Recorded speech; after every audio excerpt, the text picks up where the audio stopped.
So what I'd like to do is just as always, give you next slide, give you some of the context of what we're going to do. I'm going to do some news and updates. We're going to focus on programs and research, then the vision highlights with that next. And so with that, I'm going to pass it over to Dan Evans. Thanks very much. Next slide, please. Okay, so I'd like to spend just a minute speaking about UAP, that is unidentified aerial phenomena. I think many people on this call will know that on June 9th, NASA announced our independent study into UAP. And at the same time, we announced that the chair of this independent study will be the very respected astrophysicist, Dr. David Spergel, who's the president of the Simons Foundation. I'd like to quickly say that NASA really is uniquely positioned to address UAP because we know how to use the tools of science and of data to discern what might be happening out there in the skies. And to be frank, no other agency is as trusted as much by the public as us. So our plan is to bring together some of the world's leading scientists, data practitioners, artificial intelligence practitioners, airspace safety experts, all with a specific charge, which is to tell us how to apply the full focus of science and data to UAP. We're currently in the process of appointing around about 15 or 16 members.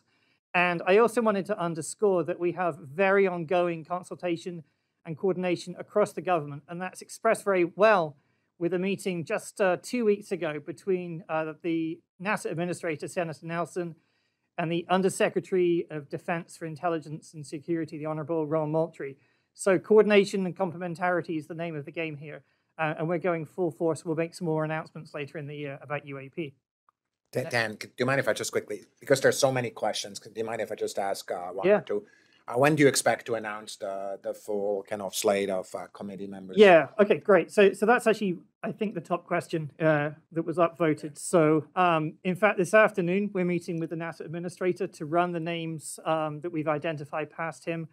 There's an awful lot of government bureaucracy between now and us being able to formally appoint members, but we anticipate to be able to do that within the next couple of months.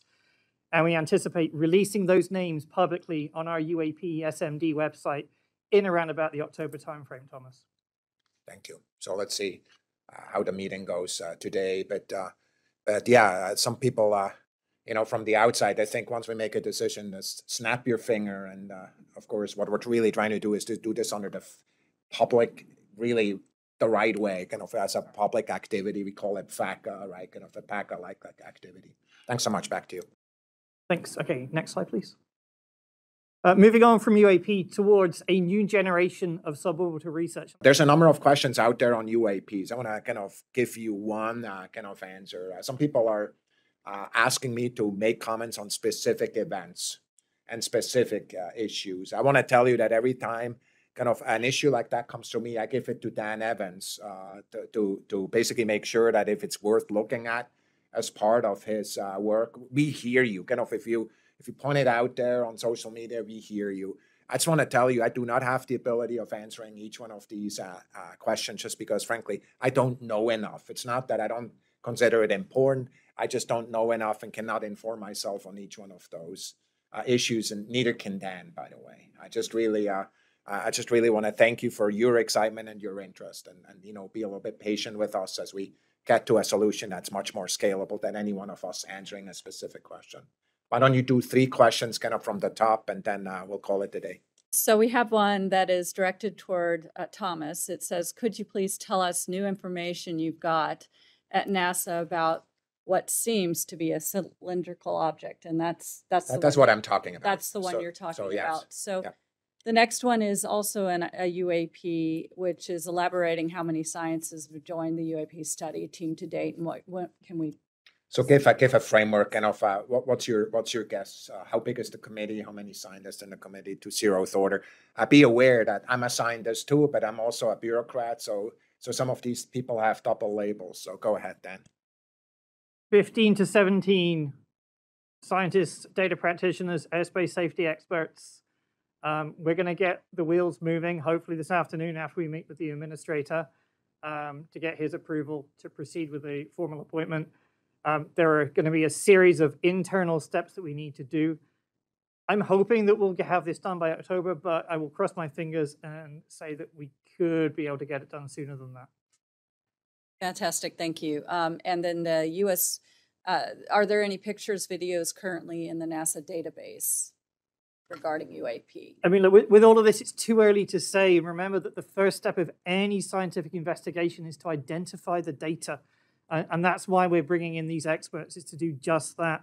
I'll also say that this is an exercise in SMD doing what we do best, and that's applying the tools of science to push back boundaries. And, you know, for all of us in SMD, and I'm pretty sure I can speak on behalf of Thomas here, you know, there's a direct connection between us studying UAP and many of the other bold, high-risk, high-impact ventures that we're currently undertaking within the Directorate. Okay, this is really important to us, and we're placing a high priority on it. Thank you, Dan. And I want to just skip down because all of these are UAP. We do have a lot of questions, and we'll go through them. And we appreciate everyone submitting those questions. And just one final word from Thomas, and then we'll wrap up. Look, I mean, I want to thank you all that spent time with us, but also the team to really, run this amazing program of science in and from space. Very few things we could be doing that's more important. So I really appreciate all of you, and thank everybody for their time and for their updates.